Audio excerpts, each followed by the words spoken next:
Hey,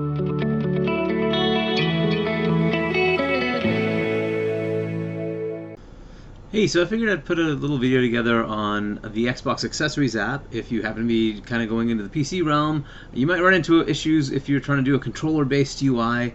But if you happen to have the Elite controller, at least the Elite 2, and you get the Xbox Accessories app on on Windows, you can configure your controller to do quite a few things. So I figured I'd just kind of go over some of the features. So first, you're going to need to get the Xbox Accessories app, connect your Elite controller via USB to the PC, because it won't let you configure it unless it's set up that way.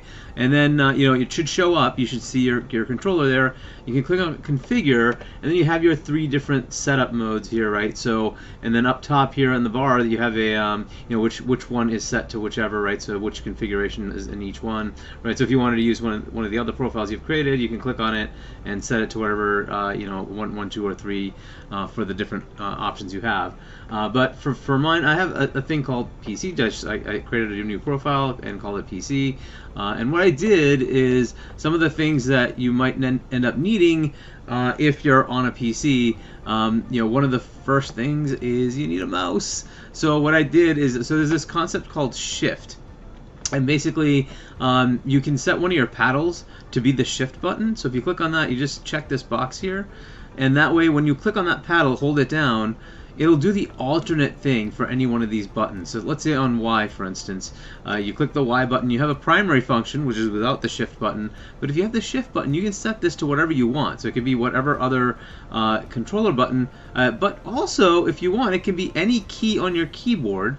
Right, so you can literally pick anything you want from your keyboard. It has all of them in there.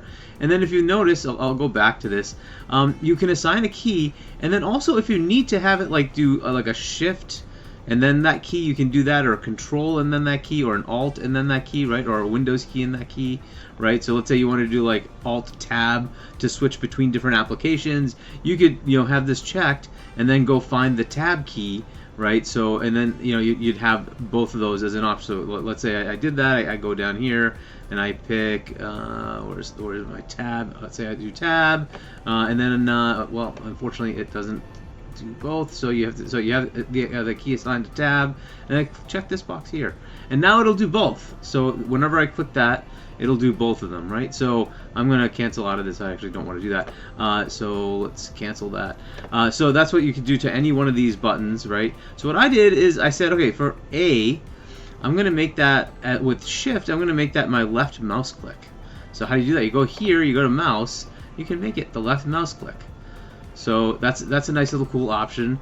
And then for my right thumbstick, I set that. Primary is just, it's the thumbstick, it's the normal default. But if I hold on that Shift paddle, it suddenly becomes my mouse. So you can choose whether it's a stick or a mouse, right? So that's pretty cool, right? So you can set it to your mouse, and that way, in case some stupid dialog box comes up, you just hold the Shift paddle down, and then you can use your right analog stick to to move over to that, and then use A to click on it. I also set B to be the left, the right click for the mouse, right? So in case something comes up where I need to do a right mouse click, I can do that as well. Another thing I found was I ended up having weird things come up and pop up, and I just wanted to Alt Tab back to where I was, which just swaps back between different applications, right? So if I'm in one application, I can use Alt Tab on the keyboard, Alt key, and then hit Tab, like hold on the Alt key and hit Tab, and it'll switch over to the next application, and you can just keep hitting Tab, and it'll keep switching to the next and the next. So I set that on my bottom paddle, right? So the top 2 paddles I've set as a Shift button, right? And then my bottom one, I've set that to be Alt Tab. So it's set to Alt with the Tab key, and that way it'll just allow me to tab between them, and I can get back to whatever application I want or whatever, right? So just some interesting tidbits. You can customize this to whatever you want. Let's say you want to kick off a recording or something like that. You can have like your bottom paddle here be Shift, and then kick off whatever button required to kick off recording, right? So you can do whatever you want there, right? So just I figured I'd give you a little a pointer here. If you happen to have the Elite, you can kind of use that as a mouse and a controller at the same time, using the feature set of the Elite, Xbox accessories app. So just an interesting thing. I thought maybe it'd be useful for folks that are trying out the sort of PC world, coming over from console. Unfortunately, PC still has those weird dialogue boxes that show up. You have to kind of deal with them. It's unfortunate, but it is what it is. So once those come up, if you want, you can have a little keyboard and mouse, and you can just use that. But if you want to try it with the controller, you do have that option, right? You can use that if you have the Elite Series 2. You can use the Xbox Accessories app to configure it to kind of act like a sort of mouse. And then usually there's an on-screen keyboard that comes up for most dialog boxes that need to have input where you need to type something in. So you have that, and right with the controller you can go and use the on-screen keyboard if you need to. Still recommend having a little keyboard mouse if possible. I generally tend to keep one for my PC if it tends to be useful. I don't know how much people are gonna use it, but like I have one of these, but I definitely recommend having at least that as a backup in case you need to actually do something. It'll be a useful input for you. So I recommend getting one of those as well. But in case you want to kind of stick to just controller as much as possible, and PC will always give you little headaches here and there, I would recommend setting up an Elite Series 2 if you have it with those mouse options, right? Set your right stick or left stick, whichever one you like. You can do it in the left stick. It'll pick only one of them though, and that can become your mouse, right? So in that case, you have the option to just move the cursor around as a mouse. So there you go. That's just a quick little thing in case you have an Xbox Elite Series 2.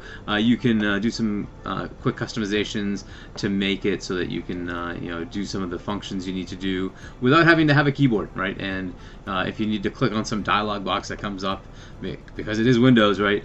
You can use the shift paddle option there, and have your A and B or whatever you want be your left and right mouse clicks, and use the thumbsticks to move around the screen with as a mouse. So there you go, just a quick little video about that. Hopefully that'll be useful to somebody out there. See you guys next time. Hey there, I wrote a book, and I'd love for you to check it out. If you want to check out my book, you can go to the link that's in this, right here, shop.china.us, and it will direct you towards the book's page in your country in Amazon, so you can go check it out there. And yeah, I'd love to see if you're interested, and let me know in the comments if you liked it. Better yet, leave a review on Amazon if you liked it, and enjoy the book. Thanks.